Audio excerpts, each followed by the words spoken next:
Sir నిన్న జగన్మోహన్ రెడ్డి గారు press meet పెట్టి ఎమ్మెల్యేలు నియోజకవర్గాల్లో చేసే అరాచకాలు చాలా ఘోరంగా ఉన్నాయి. పేకాడ క్లబ్బులు, అలాగే ఇసుక దందాలు, లిక్కర్ దందాలు ఓన్లీ ఎమ్మెల్యేలే చేస్తున్నారు ఇవన్నీ అని చెప్పి మాట్లాడుతున్నారు. దీన్ని ఎలా చూడాలి? ఉదాహరణకండి మా ప్రొద్దుటూరు నియోజకవర్గంలో నంద్యాల వరదరాడి గారు ఎమ్మెల్యేగా అయ్యారు. లోగడ ఇంతకుముందు ఉన్న మాజీ ఎమ్మెల్యే రాజేంద్ర ప్రసాద్ రెడ్డి ప్రొద్దుటూరులో మటక, గుటక రకరకాలు ఆడిచ్చిండాడు ఆయన. ఆయన చేయని పని అంటూ లేదండి.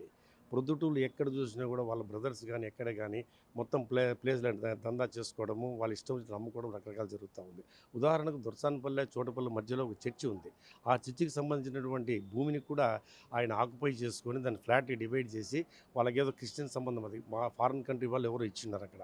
దాని గురించి అది తీసుకొని వాళ్ళకు డివైడ్ చేసుకొని వాళ్ళకి కొంచెం కొంచెం డబ్బులు ఇచ్చేసి ఈయన సెంటు 7,00,000, 8,00,000 కూడా అమ్ముకున్నాడు. అది అరాగత కదండీ! చెప్పండి ఇంకేం చేయాలి చెప్పు?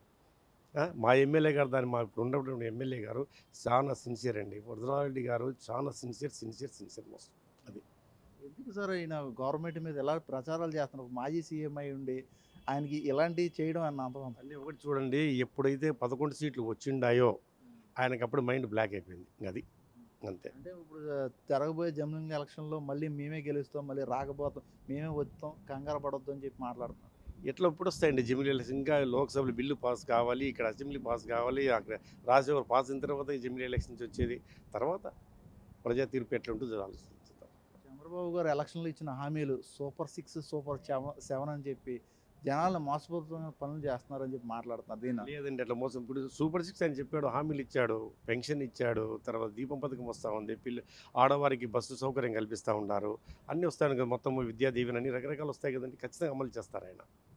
ఎక్కడ కానీ పెండింగ్ లేదండి. ఇప్పుడు లోగడ అయినటువంటి ముఖ్యమంత్రి గారు ఏం చేశారు, ఫీజు రీయింబర్స్మెంట్ అని చెప్పాడు, ఎవరికి కూడా ఇవ్వకుండా ప్రతి కాలేజీలో కూడా అన్ని మూతలు పడిపోయి పిల్లలకి చాలా చేశారు. ఇప్పుడు కూడా వాళ్ళ సర్టిఫికేట్ ఇవ్వడం లేదు ఆ గవర్నమెంట్ పాత గవర్నమెంట్ తరఫున. ఈయన అన్నీ చేస్తా అని చెప్పారు. అది. అంటే ఇప్పుడు లోకేష్ గారు విద్యాశాఖ మంత్రిగా ఉన్నారు. కానీ జగన్మోహన్ రెడ్డి గారు నిన్న ప్రెస్ మీట్‌లో విద్యాశాఖలో చాలా అవకతవకలు జరుగుతున్నాయి. పిల్లలకి చాలా ఇబ్బంది పడుతున్నారు. నేనున్న పాలనలో పిల్లలు చాలా ప్రశాంతంగా ఉండేవారు. వాళ్ళకి ఇంగ్లీష్ మీడియం ఏంటి, వాళ్ళకి ఎటువంటి సౌకర్యాలు అన్నీ నేను చూసుకునేవాడిని. ఇప్పుడు కనీసం విద్యా సంస్థ మరుగుపడిపోయిందని చెప్పి మాట్లాడుతున్నారు. ఒకటి దేశ భాషలో తెలుగు లెస్ అని ఆ రోజు కృష్ణదేవరాయలు గారు చెప్పారు. ఇంకా దాని గురించి ఎందుకండి, ఏం ఇంగ్లీష్ చదివినంత మాత్రం తెలుగు చదివినంత ఏం డిఫరెన్స్ ఏం లేదు. ఎవరో లాంగ్వేజ్ వాళ్ళు మదర్ టంగ్ మెయిన్ ఇంపార్టెంట్ అండి, అది చూసుకోవాలి. ఇప్పుడు వాళ్ళు చేసిన తప్పేం కాదు.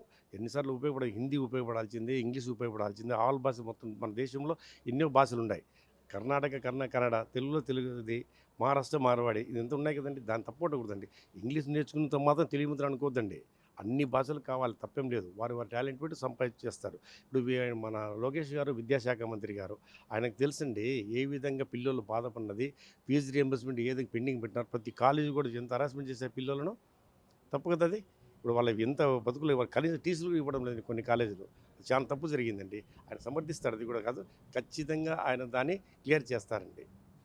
ఈ మధ్య కాలంలో ఈ 6 నెలల్లో రాజధాని ప్రాంతం ఎలా ఉంది? ఏంటండి? ఈ 6 నెలల్లో మీరు రాజధాని చూసుంటారు కదా! ఎలా ఉందండి రాజధాని? ఇప్పుడు ఆటోమేటిక్‌గా ఇంప్రూవ్ అవుతుందండి. అమరావతిగా ఇంతకుముందు పాత కట్టడాలు ఉన్నాయి కదా, అవంతా తిరిగి ఆయన మన చంద్రబాబు నాయుడు గారు గాని, లోకేష్ గారు దాన్ని పునరుద్ధరణ చేసి ఫస్ట్ క్లాస్ చేస్తారండి. ఎలా ఉండబోతుంది? ఈ 6 నెలలు జరిగింది కదా సరే! కూటమి వచ్చి పాలన ఎలా ఉంది? బాగుందండి. కూటమి పాలన ఉంటేనండి ఇది మనకు అన్ని కేంద్ర గవర్నమెంట్ కూడా సపోర్ట్ చేస్తూ ఉంది. మన సీఎం గారు అక్కడ పోయి ఫండ్స్ తీసుకున్నారు. పోలవరం కావచ్చు, మొత్తం ఫండ్స్ వస్తేనే కదండీ డెవలప్ అయ్యేది. ఆయన మోడీ గారు కూడా, మన ప్రధానమంత్రి కూడా మన గవర్నమెంట్‌కి చాలా సహకారం చేస్తాడని మాకు ఆశిస్తున్నాం.